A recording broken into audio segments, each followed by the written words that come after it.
Thanks, everybody, for joining us here. My name is Johannes Ullrich, and I'm the Dean of Research for the SANS Technology Institute, our college. And what I'll be talking about today is really related to what we're doing there with the Internet Storm Center, all the logs we are collecting, all the sort of honeypot activities there. And to help me, I actually have two of our undergraduate students here, Laurie and Jacob. We'll introduce them later. We'll sort of dig a little bit live into the logs, play a little bit with ChatGPT and all the cool stuff kind of that we're doing there to show you a little bit kind of the attacks we're seeing, how you can contribute, and also how you can actually take advantage of all the great data that we are collecting there. Little QR code here if you want to sort of join the SANS community. But what we got next here is actually a quick News Bite segment. This is also part of what I'm the editor of the News Bite newsletter that we have twice a week. Actually just submitted my comments this morning. So with that, let's switch over to the News Bite segment.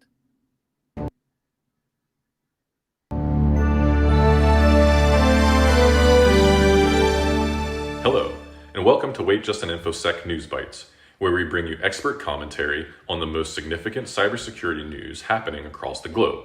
I'm Thomas Wolf, here in the SANS studio. Let's dive into this week's cybersecurity news bites.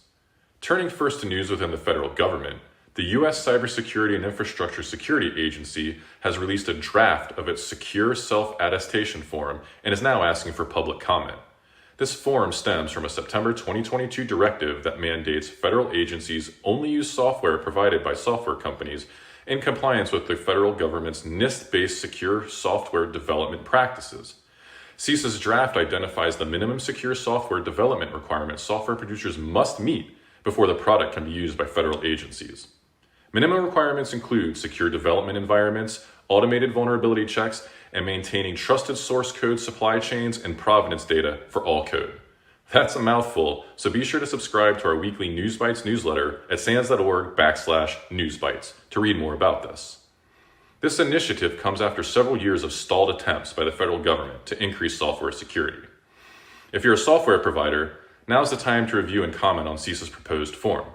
CISA is accepting comments through June 26th, so if you didn't already have summer plans, now you do. In Microsoft's corner of the world, the tech giant is focused on improving security of its core Windows libraries by rewriting them in the memory-safe programming language called Rust. Rust is designed to replace some of the more commonly exploited software packages like JavaScript engines and systems languages. However, the learning curve is steep. And while this is a great, albeit small, step to memory-safe code, those in the know say it's likely going to be a decade or more before the full Windows OS is written entirely in Rust. In Apple news, it's been nearly a year since Apple introduced its Rapid Security Response feature, which allows the company to quickly and more frequently issue security patches when a vulnerability is being actively exploited or poses a serious risk. Well, it may have taken a year, but Apple is now releasing its first updates for iOS and macOS using the new security feature.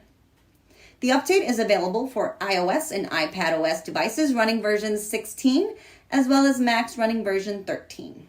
Some users have reported issues installing the patches on iPhones, so be warned. Curiously, Apple has not really released any specifics about the bugs patched in the security response update, so your guess is as good as mine. And those are your SANS News Bites for this week. For more critical cybersecurity news and commentary from some of the sharpest minds in InfoSec, don't forget to subscribe to the SANS News Bites newsletter, your twice-weekly summary and analysis of the most significant cybersecurity developments. And you can do that at SANS.org/newsbites. Bite segment and just a little bit about the Apple patch was mentioned here. Some of the comments were actually just that Apple servers didn't respond in time. So if you try again, you'll get it, the mystery update. So we'll see. Either it was a supercritical 0-day or just a test that really didn't do anything. But with that, let's sort of start a little bit with the main part here. We're going to dive a little bit into Internet Storm Center, and we have a little poll here that will keep going throughout the first section. We then have a second one. We'll sort of queue up halfway through. And this is just one thing I started doing myself is use a lot of AI tools like GitHub Copilot to write code. So just wondering, what do you think when it comes to attacks? Will they also take advantage of AI tools like ChatGPT or Copilot and such? And well, I think they will eventually, but how many of these attacks do you think we'll see that take advantage of these AI tools? So have a quick poll here. Like I said, we'll have another one then sort of later throughout the actual presentation. And we have a little video here also to give us you a little bit more time to answer this poll about our small business summit. So after that, we'll dive into Storm Center.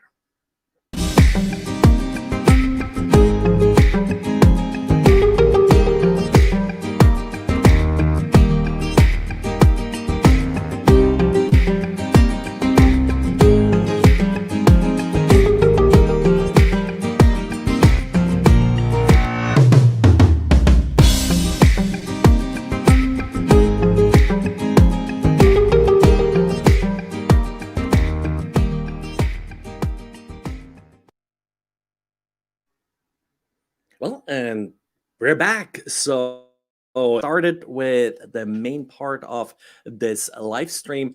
And before I get started, let me just introduce my two co-hosts here. First, Lori. Lori, could you introduce yourself briefly? Absolutely. So I've loved computers since the 80s and the 90s, and I've been in the IT field officially since I got my associate's degree in 2003.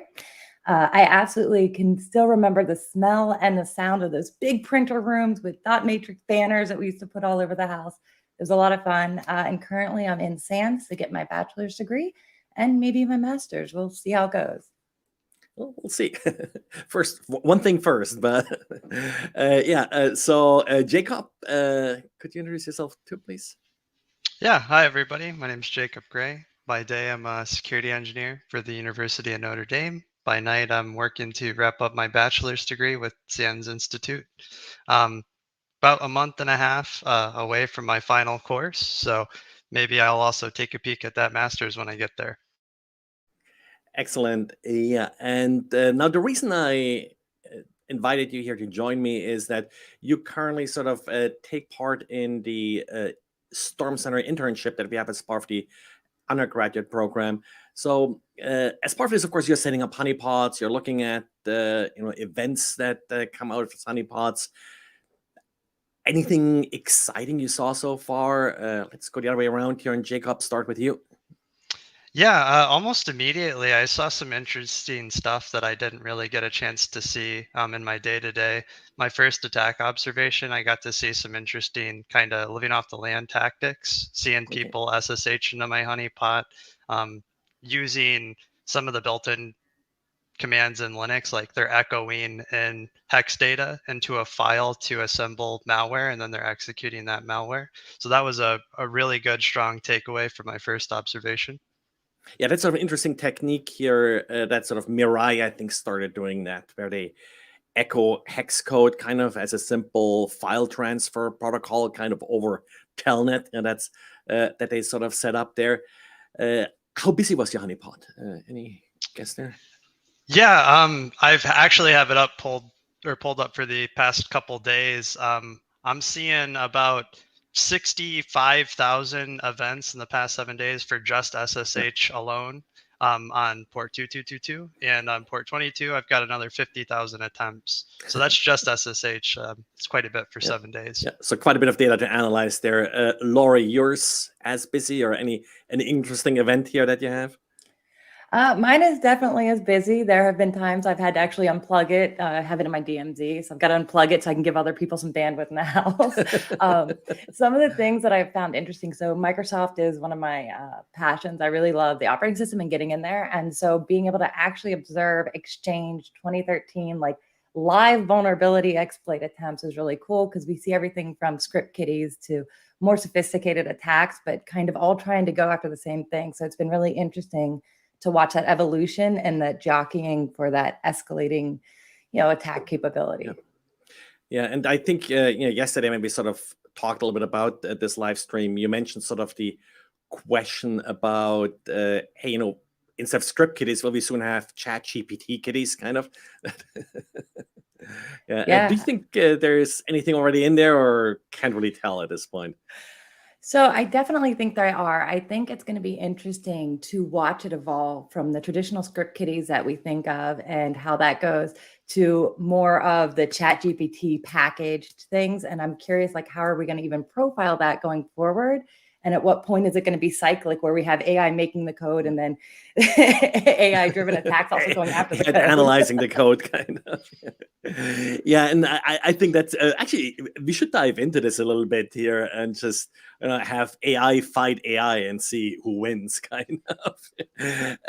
And by the way, if anybody has questions or so, let me know. Chime in here. I try to keep a little bit an eye here on the comments. Also, just introduce yourself, let us know where you're from, kind of, so we get a little bit of feel for the audience. Always hard with these. Obviously, I can't see your frustrated faces if something doesn't make sense here. So important for you to ask us questions and what we can do to make this better. But I just want to show a little bit where the data goes, because one great thing here is that the data, these honeypots that Jacob and Laurie talked about, that they collect, it's actually available for you to look at, to browse through. And could we just share my screen here, my browser screen, please? Thanks. So this is the Internet Storms on our website. And one thing I just want to dive into is when we go here to the web logs, you sort of see how many logs we received. These are just different sort of URLs that were accessed.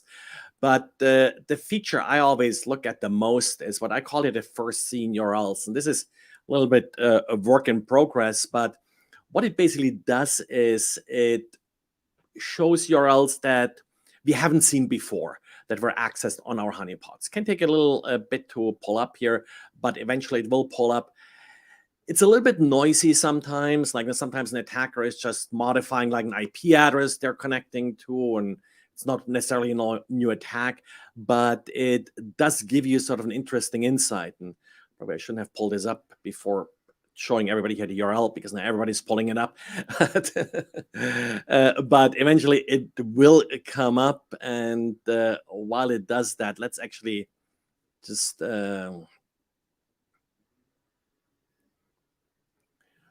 open this in a new tab here. And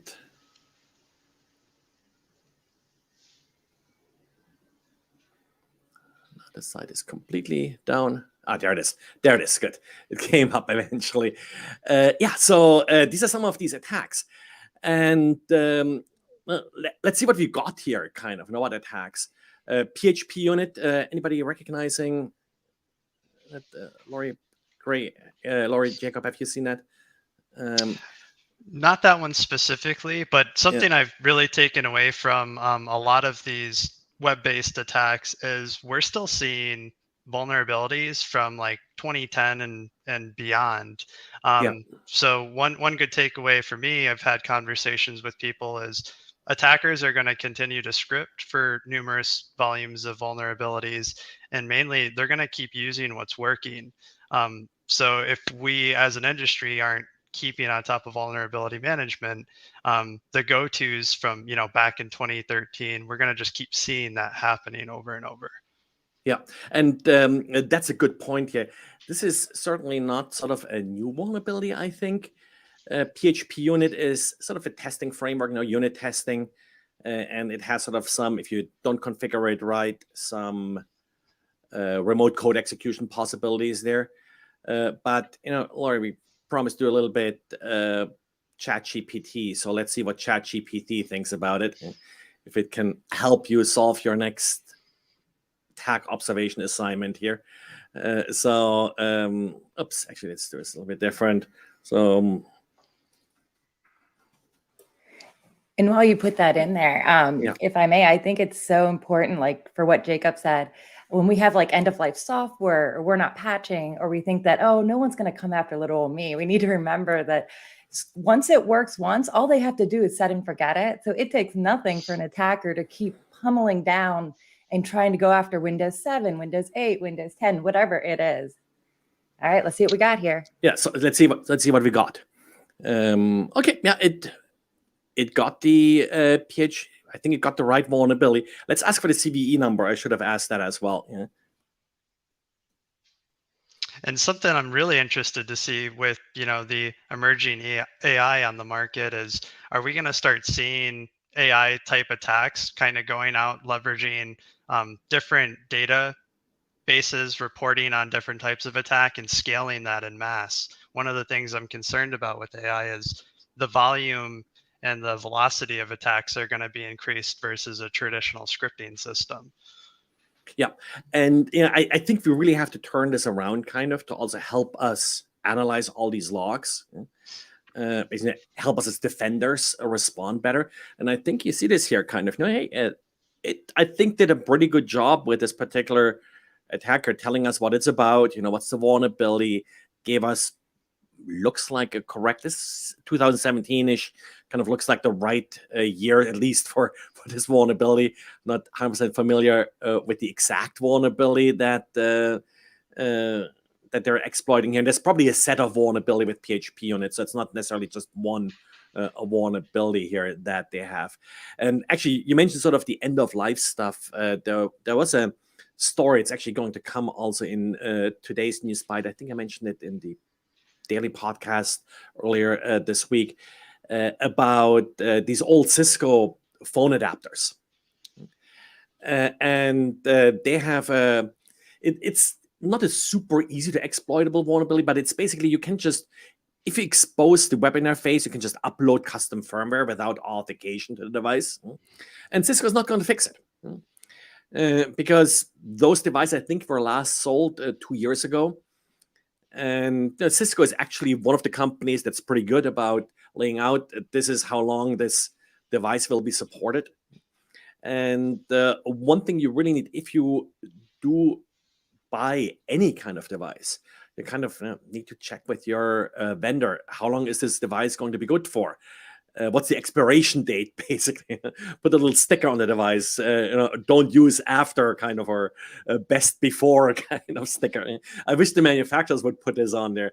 But Laurie, do you have any idea from your kind of honeypot how many of the attacks are there? Actually, let's put it, are there any attacks that don't go sort of after these IoT style vulnerabilities?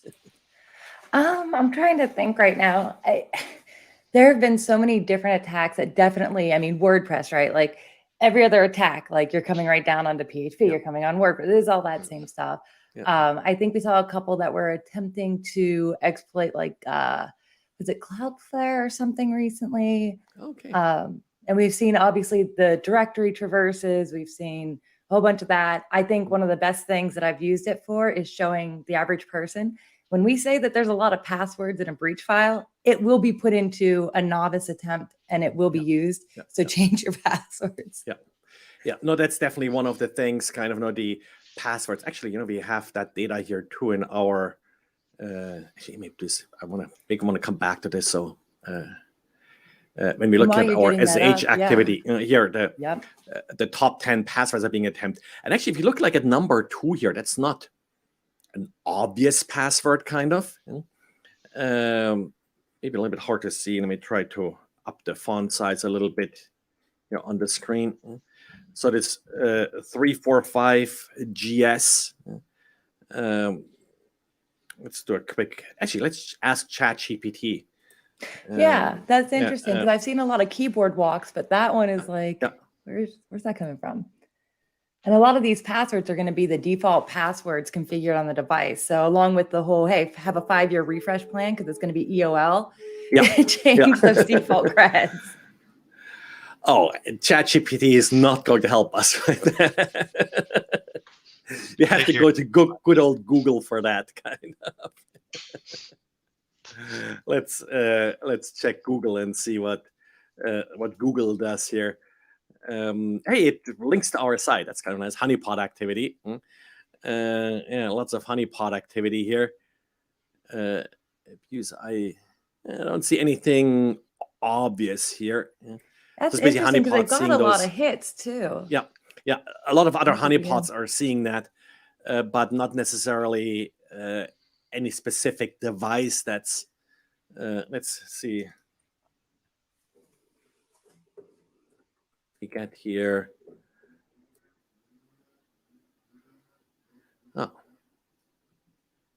Oh no, actually, yeah, it said that this here is actually missing from that list.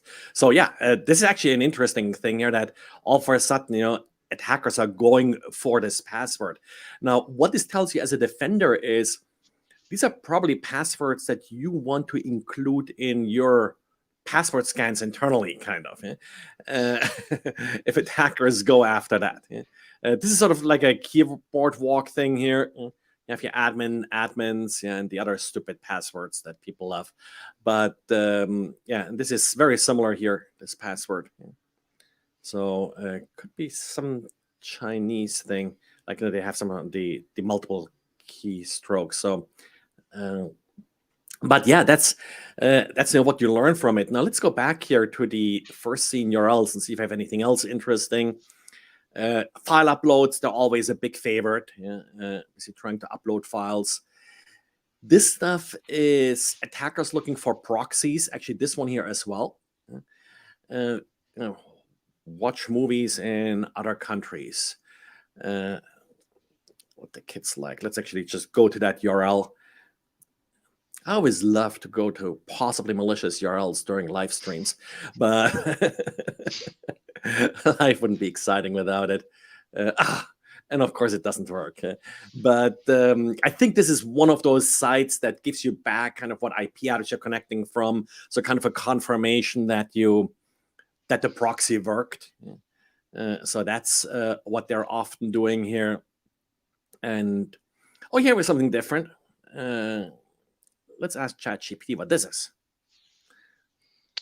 While you're popping that in, another good takeaway for anybody who's interested in participating in the DShield project is whether you're doing it at home, on a small business network, with approvals, or even at a larger scale network with approval, you get some really meaningful data for your IP space immediately. I'm running my honeypot in residential IP space, but I'm still seeing a ton of stuff that I wouldn't expect to necessarily hit my IP space. When you're working, with that data at a larger organization or even a small organization on a static IP, you're going to get some good insight into what's actually potentially hitting your publicly facing infrastructure. So just another neat takeaway to take away from what can you do with the honeypot on your network. It's just that overall awareness. It's a little bit sad, like that entire deception idea. It keeps coming up, but then people forget about it again, kind of. Like 5 years ago, it sort of had a little bit of peak. It really teaches you a lot about, what the attacker is really up to. And let's see what we have here. Yeah, I think it got it right here. It got the remote code execution, the Java thing, and again, the CVE.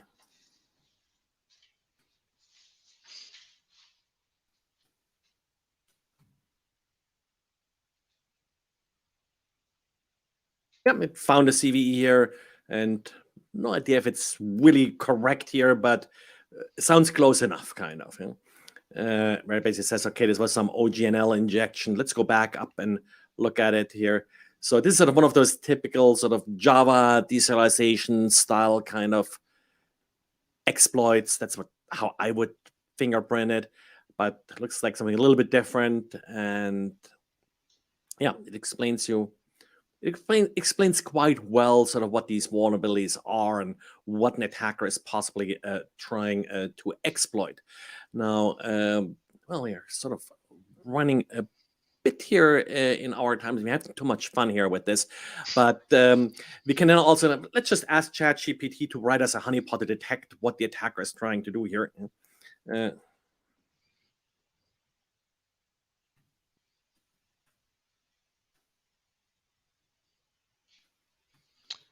something I'm really curious to see as AI becomes more commonplace in security. Are we going to see this kind of implemented across all of our tools? Is it going to really strive well in log analysis, vulnerability management software? The potential is endless. It's just a matter of implementation and staying up to date. Yeah. So I guess it considers this malicious. You have to. Let me see. Can we switch screens here quickly to a different application? Let me just stop my screen here and then set up a new one.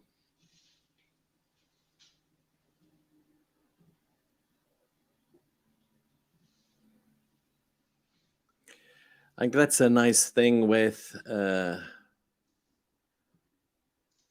AI tools. There's so many of them. If one doesn't do what you want, the other one will, kind of. Yeah.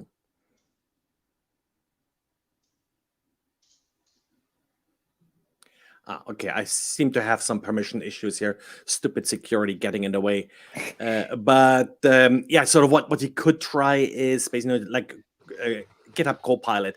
I had some good success, actually better than with ChatGPT, to write some code like that, where we just have code that emulates certain vulnerabilities for honeypots. One thing we're trying to do more with our Storm Center honeypot is that it does better respond to some of these attacks. So it appears more vulnerable because we try to make these honeypots pretty much low maintenance. So we don't want you to run actual vulnerable systems, but we want them to look like vulnerable systems. And the way I always describe it is, one day we can make the internet look like there's lots of OGNL injection vulnerable systems, or a lot of fridges that have a weak password, kind of. If you can turn the honeypots from one to the other.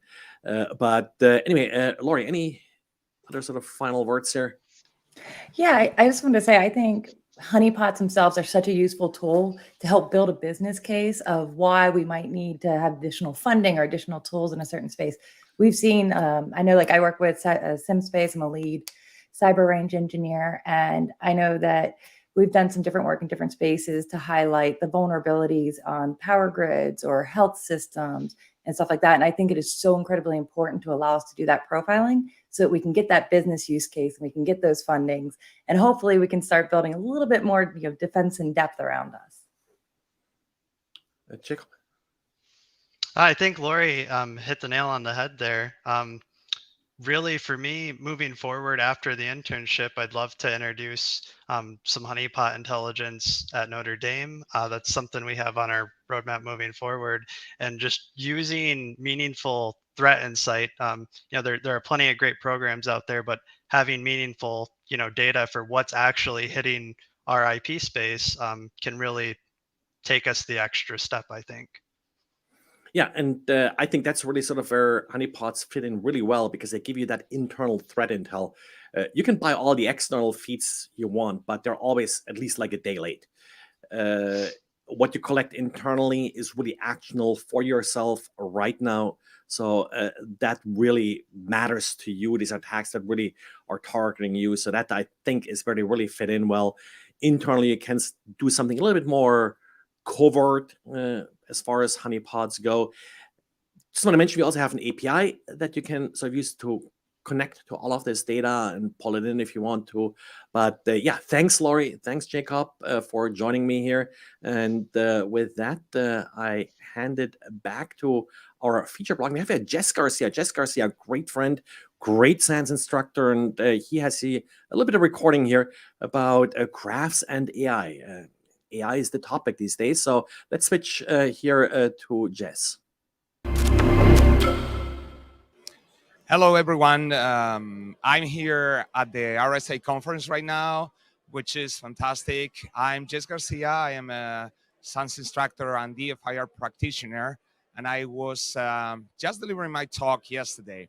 I wanted to share with you a few of the things that have been going on here. I've seen during the last few days, and also a little bit of the background I've seen behind the work I've been doing on the presentation I gave a couple of days ago. Okay, first of all, my feeling here at the RSA conference is that there is a lot of things changing. Okay, I don't need to tell you that AI, XDR, and other technology changes are going to be changing the way we do things, that our reality works, right? And from my point of view, the challenge is how we at the cybersecurity community adapt to the challenge. I've been seeing here how many vendors and many practitioners are dealing and coping with that challenge. And it's very interesting to see the different approaches people are taking. But I think there is a lot to be done in the community to actually face these new challenges, especially from the practitioner point of view. A couple of years ago, or 3 years ago, I started a trip, which I think was a little in the right direction. I started thinking, you know what? In a few years' time, we're going to be having automated artificial intelligence that is going to be leveraged against us for doing malicious stuff, right? We're still not completely there, but we start seeing some hacking groups using those specific technologies, and there is no doubt that in the next few years that's going to be booming. From the point of view of the vendors, I'm seeing quite a lot of traction on that direction, but what I'm not seeing is a lot of open work in the field, and I was not seeing it a few years ago. So I said, well, we need to do something for the community, so the community can start working in that direction. My good friend Dave Holzer wrote recently a course for SANS, touching on the topic of data science and artificial intelligence for cybersecurity, which I highly recommend if you like it, the topic, and I think it's going to be a trend in the next few years. And from the community effort point of view, I wanted to put my grain in the project, right, to be able to do research in areas that I was not seeing. A few years ago, I started this project, Data Science Forensics, which is basically bringing to the practitioners, to the forensicators, the power of data science and artificial intelligence. I presented my first work as it had to be in the SANS.edu Summit. Okay, I highly recommend, if you guys are not following that, the SANS Summits and specifically the DFR Summit, that you take a look, because you're going to be learning so much from the community. But I decided to present there the project and my first work. Okay, the idea is, how do we apply artificial intelligence and data science to our normal problems, like identify malicious logons, identify malicious scheduled tasks, persistence, and all the things that you guys in your daily work are fighting. Some of the products you're using say they use AI, but how do you use it on your own? That was the topic of my talk this year, and in the talks that I've been doing the last few years. This year I was talking about the use of graphs, not only from the point of view of AI, but also from the point of view of generic use of graphs. I see that many people, or I would say the majority of the people in our community, don't know very much how to use graphs. They don't know very much of what power the graphs can give you, and how simply they can solve many other problems that we have. And I decided to create a talk on the topic and presented it at the RSA conference. Afterwards, I said, well, how can artificial intelligence solve a more difficult problem, which is, how do I automate the search of malicious activity in my threat hunting processes, right? So at scale. So if I have thousands of hosts, how can I do that? So the good news is that I actually created a number of prototypes and ran it on several of our incidents. And the technology is working, the principles are working, and I'm so excited. So in the end, I want to send a message to all the community from the point of view that we need to change, we need to evolve, and it's time to look for new knowledge. I'm here to help in that process. SANS is here to help in that process, and I hope you guys jump in and contribute. So see you around. If you are more interested in the topic, you can see my talk from this year and previous years, and go back to the SANS AI course, which is also going to be great. Thank you, and see you soon. Yes, Thanks, Jess, for this quick introduction. What you saw sort of at RSA was a big conference. I just want to go back to a question that came up here about our API. It didn't really have much time to look into that during our presentation earlier, but if I could share my screen, please. So our API, the URL is isc.sans.edu/API, pretty straightforward. And you have a number of ways sort of how you can use the API. Here is sort of, well, down here you have sort of a list of different data feeds kind of that you can get from the API. Let's do something simple here. And that would be just API/IP. And then I just put an IP address in here. So by default, you get it back sort of in this XML format, but then just add $JSON to the URL, and you'll get in JSON format. So we have a bunch of different formats here that you can use and sort of to retrieve the data. Much of our data is accessible via this API. Like I said, it's pretty straightforward. It doesn't require any authentication because I don't care. It's all free to use. With that, of course, it's best effort, as it says here. And we hope you respect sort of our rate limits that we have in place here. We do return actually these sort of retry after headers, or so if the server is busy. Try to then basically stop requesting. Now, the one kind of little authentication, if you want to call it this way, that we ask for is that you use a custom user agent with some contact information for you. That way, if we do find that you are requesting way more data than we sort of can deliver to you, well, that way we can contact you, ask you to slow down versus just outright blocking your IP address or such. All the data is, like I said, it's free. It's using this attribution non-commercial share alike license. That's of a standard Creative Commons license. What this means really, as far as I'm concerned, you can use that in a commercial setting in the sense that you can protect your own network with that. What we don't kind of like is if you build products around it and sort of resell the data, then, let me know. But using it for your own network and such is perfectly fine. So that's kind of what the data is useful for. Give me some feedback, what works, what doesn't work for you. So yeah, basically, don't resell, don't complain if it doesn't work sometimes. Sometimes the server is just overloaded, but any kind of feedback about data quality or such is useful. And of course, the ultimate way to help is, well, run your own honeypot, run it at home. Maybe you have a couple of unused IP addresses in your company, run it there, with everybody sort of scaling back data centers and moving into the cloud. Maybe you have some unused IP address space you could use for a little honeypot. And it's pretty low maintenance to run it. Anyway, that's what we have for you too. So thanks for joining us today. Thanks again to Lori and I'm bad with it, Jacob, to actually join us today. And thanks for everybody who's behind the scenes here at SANS to actually make this live stream possible. There will be a recording available. So thanks, and I'll talk to you sometime in the future. Bye.